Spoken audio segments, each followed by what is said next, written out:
जयपुर में पहली बार ऐसा धार्मिक आयोजन होने जा रहा है जहां बिना तिलक लगाए किसी भी व्यक्ति को कथा स्थल में प्रवेश नहीं मिलेगा। प्रसिद्ध आध्यात्मिक प्रवचनकार आचार्य देवकी नंदन ठाकुर ने साफ कहा है कि जो तिलक नहीं लगाएगा उसे कथा में प्रवेश नहीं मिलेगा। 15 से 21 दिसंबर तक मानसरोवर मेला ग्राउंड वीटी रोड पर होने वाली 7 दिवसीय श्रीमद् भागवत कथा के लिए ये विशेष नियम लागू किया गया है। देवकी नंदन ठाकुर ने कहा कि तिलक हमारे सम्मान और संस्कृति का चिन्ह है। जो धर्म से जुड़े वह तिलक आवश्यक लगाएं। देखिए इस रिपोर्ट में।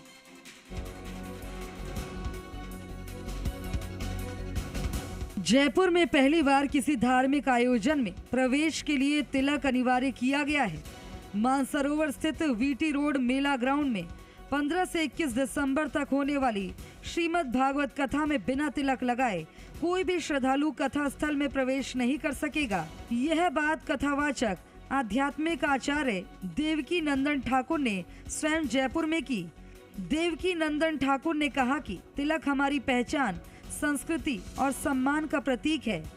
सनातन परंपरा में तिलक केवल धार्मिक प्रतीक नहीं बल्कि संकल्प और आस्था का चिन्ह है। जो तिलक लगाकर नहीं आएगा उसे कथा स्थल पर प्रवेश नहीं मिलेगा। अगर आप तिलक लगा के नहीं आओगे तो भागवत में एंट्री नहीं मिलेगी। तो यहाँ तिलक लगा के ही आना है, अपनी संस्कृति से सम्मान के साथ आगे बढ़ना। तो आप सबसे भी मैं निवेदन करूंगा कि जितने भी हमारे समाज में प्रतिष्ठित लोग हैं उन सबको कहें कि प्रतिष्ठित अपने लिए बनना है कि देश के लिए, किस धर्म के लिए बनना।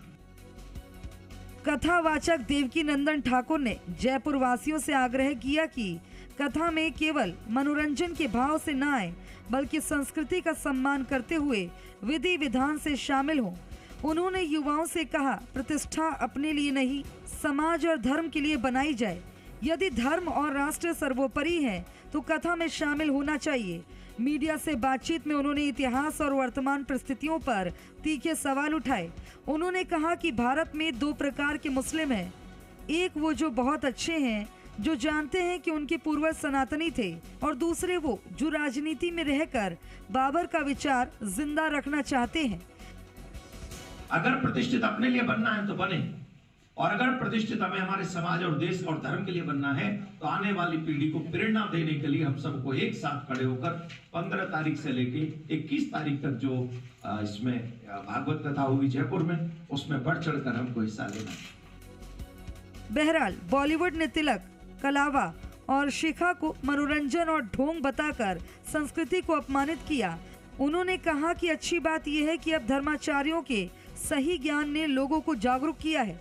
वृंदावन में देखिए, अधिकांश लोग तिलक में रहते हैं। शिखा रखने की परंपरा भी लौट रही है। दीपक गोयल, जी मीडिया, जयपुर।